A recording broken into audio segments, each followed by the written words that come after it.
Hey everybody, this is Perch. First off, thank you. A lot of you have sent me some nice get well cards. I appreciate that. Um, I think people like politely probe in a very nice way, in a very respectful way. Um, it's not cancer, so I'll put that down. I have a lot of friends of mine who have had cancer, or other things, but no, I don't have cancer. So I'll just take that off the table. But debilitating pain uh, is sometimes the word of the day. Sucks. Anyway, before we get to this mail, there's a lot of, by the way, a couple of you have been sending me regular emails on Ranma, and I will try and fold a bunch of them together and get an answer out there for Ranma. And then a bunch of you have been writing me saying, "Hey, there's a guy on TikTok and Facebook who posts as Perch, who actually uses my branding, my logo, my everything else, pretends to be Perch, but is not Perch." I don't know what to tell you. Report them. But the place I'm at right now is here, just here. I guess there's an Instagram account that I never use, but and I do have a Facebook account I also never use. And if you're sending emails to that Facebook account, I like I haven't looked at that in a year. But generally, you want to get in touch with me. The links in the video are where I'm actually at, and I don't know who these other people are. And I've sent mails in, but nobody gives it. Nobody gives a shit. People on TikTok are like, oh yeah, let's get right on this Perch branding theft issue. Anyway, let's get to this mail. It says, "Hey Perch, I hope I'm able to get this email in before you officially close up shop. If not, it's cool. I just like to say I've immensely appreciated the words, wisdom, and RB scorn you've shared with us on this channel. I'll miss it greatly when it's gone. I extend a hearty thank you, sir." Anyways, my question. By the way, I mean Arby's is terrible, and it is the place you go to die. And for all I know, a couple of years ago when I celebrated Larry's comic, I said if people funded it, I would go have Arby's, and I did, and I filmed it. It's on this channel, and for all I know, that is the where it all went downhill for my like it just lay dormant in my body and then just screwed me. Arby's poison. Anyway, but I freely admit, and being down here in Texas, I'm exposed to a lot of additional fast food chains and other things around the area. And for sure, people are like, you can't really believe that Arby's is the worst of them all. I mean, no, I'm sure there are worse by far. I mean, I'll stand behind Whataburger any day long. That place is what it is. It works. I'll stand behind Brahms. That place is legit. Um, Very different reason, but all is good.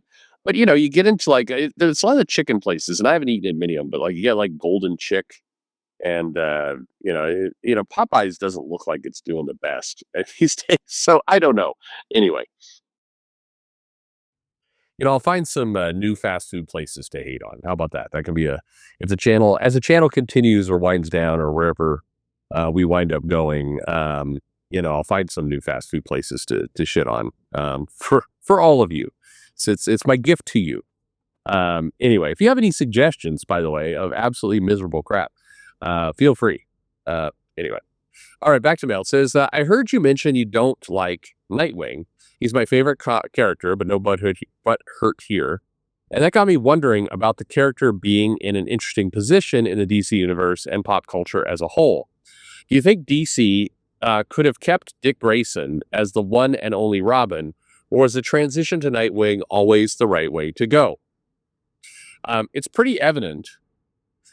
By the way, to respond to that, I mean, it really depends on what DC wanted to do. They probably make more money for sure by having other Robins and being able to have a new character, Dick Grayson, which is, I don't care for Dick Grayson. I don't know. He's never landed for me, but he's popular and he's sold. So, I mean, it was wise. I mean, from a purely financial standpoint, it was a wise move on DC's part. They got to have the Robin and eat it too. Doesn't sound right, but you know what I mean. But Dick Grayson, I think that was a good move. But anyway, let's continue with the mail. So it's pretty evident DC wants and needs to keep Dick Grayson. I put that pause in there intentionally around, but it often seems they don't know whether to stick him with the Bat family or with the Titans, who themselves are in an awkward position following the most recent run. theoretically he's an A-list character, but often feels like he's treated and but often feels like he's theoretically he's an A-list character, but it often feels like he's treated as much.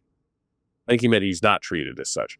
Anyway, and with a few notable exceptions, every main Robin has never deviated away visually from Dick Grayson. Do you think the transition to Nightwing was a mistake? Could he have stayed a forever teen like Archie, or would that break the believability too much? Hope that all makes sense. I was high when I wrote it. Ah, bless you, sir. Okay. I mean, for Dick Grayson, I do think that DC doesn't quite know what to do with a character. And by the way, the Tom Taylor Titans run, I think, was such a disappointment. I don't know if that's the right word, but if the goal was to elevate the Titans to an A-list team while the Justice League wasn't around, i.e., it's their time to shine. I don't know why, by the way, the publishers seem to want to keep coming back to this idea of like, the classic characters are old, and we got to give the next generation a chance to step up and take center stage. And it's like that sounds fine in theory, but if you're going to let them step up and take center stage, you have to write compelling, like big time stories where they take center stage. I mean, the Justice League in some of the biggest stories are like taking down the Legion of Doom, or they're fighting Darkseid, destroying the reality, and you got these big ass stories. Even Graham Morrison, it's like the white Martians are invading and are going to fuck up the earth, and the Justice League has to stop them.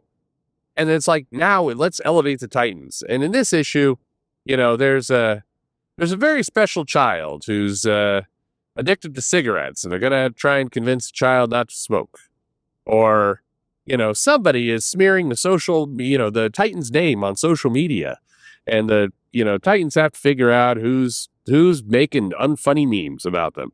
Like, you need to write, if you want them to be big stories, you need to write big stories. Same thing happened over in Marvel with the all new, all different.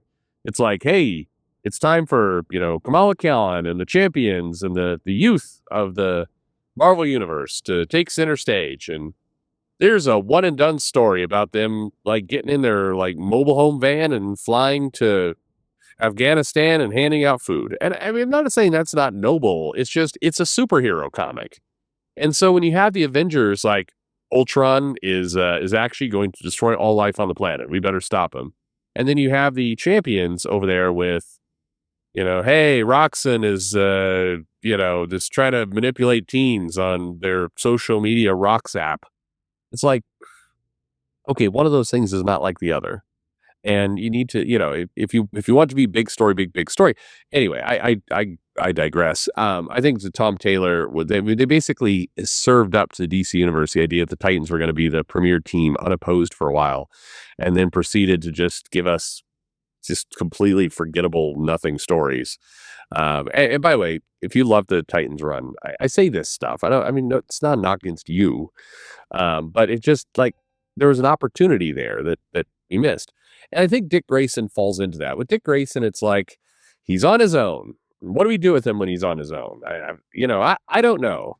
Like, he's trying to build a business. Now he wants to donate money. Now he's rich. Or he's got his own money, but he's gonna give it back to the city. And now he's gonna there's somebody who's trying to stop him, and it's maybe there's a sexy woman villain, and at the same time he's also got a brand new girlfriend who's a sexy woman, and oh no, it's the same woman. And it's like, they don't Batman has had big time adventures at times.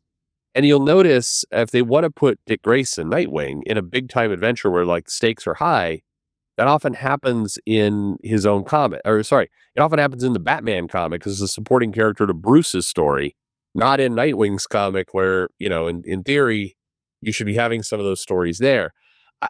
To me, it's really obvious that if, in a superhero genre, you've got to tell big time superhero stories. And I think, I think people take the wrong lessons from things. So, I was talking to somebody recently on the Grant Morrison X-Men run, and they're like, oh, a lot of people talk about that, the last couple arcs, or, the Cassandra Nova showing up and basically causing a lot of chaos. And then, Magneto hiding, as Zorn, and then he becomes he takes over New York and just destroys it everywhere, just absolutely wrecks the whole place, and Jean dies and everything else. But my favorite story was the one with no words, where Emma Frost and Jean Grey go inside Cassandra Nova's mind, and then figure out what's going on with the relationship with Xavier. It was a really low key issue, and the problem with that point of view is that issue only works if you have the big time stories, and then every now and then you break them up with something that is gives you a breather. It's the same concept of if your favorite X-Men stories are the ones of them playing baseball, then you miss the plot of the X-Men are having massive adventures, and then they have like some downtime where they play baseball and shenanigans ensue. So a lot of writers that I've talked to say, I love the baseball stories. I love those pieces. So can we just have that be the comic and like forget about the adventure? And to me, that's what a lot of the Nightwing comic seems to do. Like there's a place where you could put him in a big adventure, but they have the subplot of him, just kind of swinging around the city and not doing much is the whole comic. And you need to have you need to have some big time adventures for the character, and that's the biggest thing you need to do with Nightwing. And so I think I think it was not a bad idea to break Dick Grayson off and have him be the character. I think that was fine, and I think it opened up the door to all the other Robins that have followed, all the way up to current Damian Robin. But I think that you basically create an opportunity for yourself, and then you haven't really done much with it. There have been big time Nightwing stories, but it's been a while, and for whatever reason, DC seems to view Nightwing as the comic where we can have it be more. There's just a bunch of words like it can be more street level. It could be more in touch with the community. Like there's things that people say it always like, ugh. I give Nightwing just a good run where crazy shit's going on and he's got to stop it. And that, again, you don't have to make that every comic, but you got to make it happen enough that when you do have the breather issues, they actually matter and they count. But anyway, let me know what you think about Nightwing. Where do you think they should just kept Nightwing, Dick Grayson as Robin the whole time, and it was a mistake to do something else? Let me know in the comments below. Like and subscribe, of course, and thanks for listening.